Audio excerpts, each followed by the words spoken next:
have been chosen to govern a land of great peril and promise. I know I stopped quite soon in. From what I understand, this is a building game and sort of more of like a survival game based on combat, not quite sort of like survival in terms of food and water, but you do have to manage your people in your village.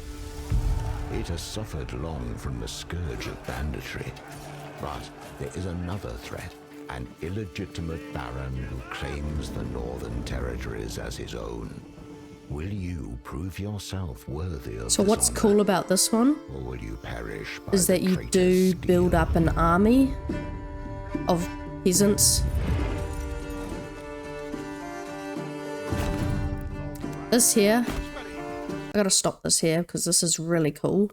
So the way they've done this and the way that you can build roads and pathways to get to your buildings is really neat. I mean, if you look at the detail of the road, how it just sort of slightly veers off towards the building as well. You can rotate the buildings and everything. From what I understand, it's quite customizable in terms of where you place it and how it is orientated. I mean, even at the top of the screen there, you can see you've got food, water, firewood, looks like maybe linen, materials, clothing, and then you've got either a thumbs up or a thumbs down for your people. That's really nice. So you get to see them build, which is really cool. Got a well.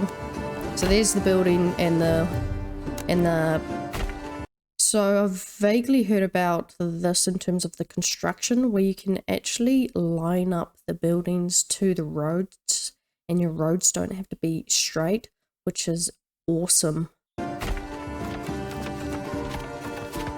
That's nice. You can add multiple people to the buildings. You can repair the buildings and then you can walk around, I think. You got tech tree, nice. That's really cool. Oh, that's cool. I haven't actually seen this one.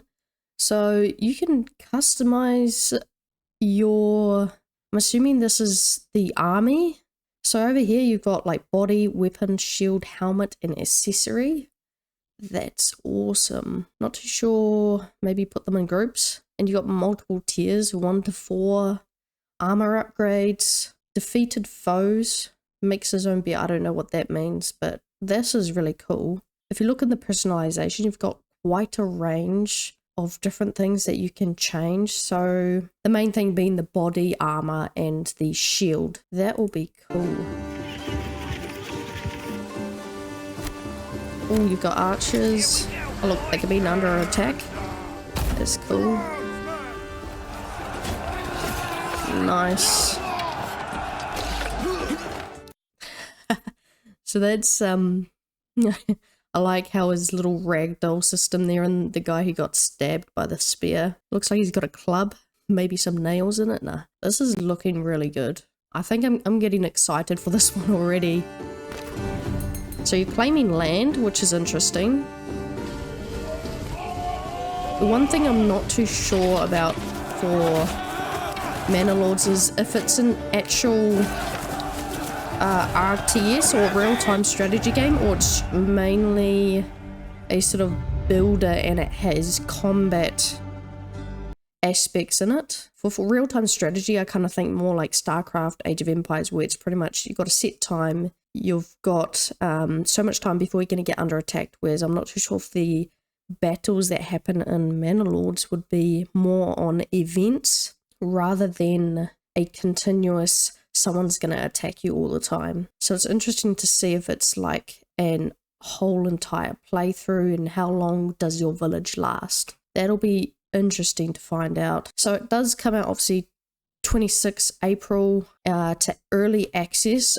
I imagine this game will be quite polished to a certain extent, not polished in the way that it's finished, but it will have a large range of things that you can do that most early access games don't have. Usually when a game goes to early access, the developers put in a lot of effort to get it up to scratch, whereas it looks like this game has got a lot of stuff ready to go So I am going to have a look at whether this game is I guess a proper real-time strategy game and how long these sort of playthroughs will be.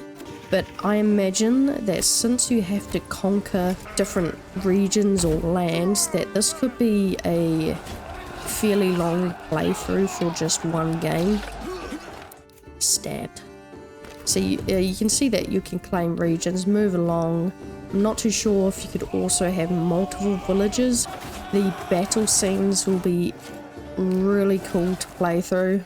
So I'm not too sure if there's actually different factions.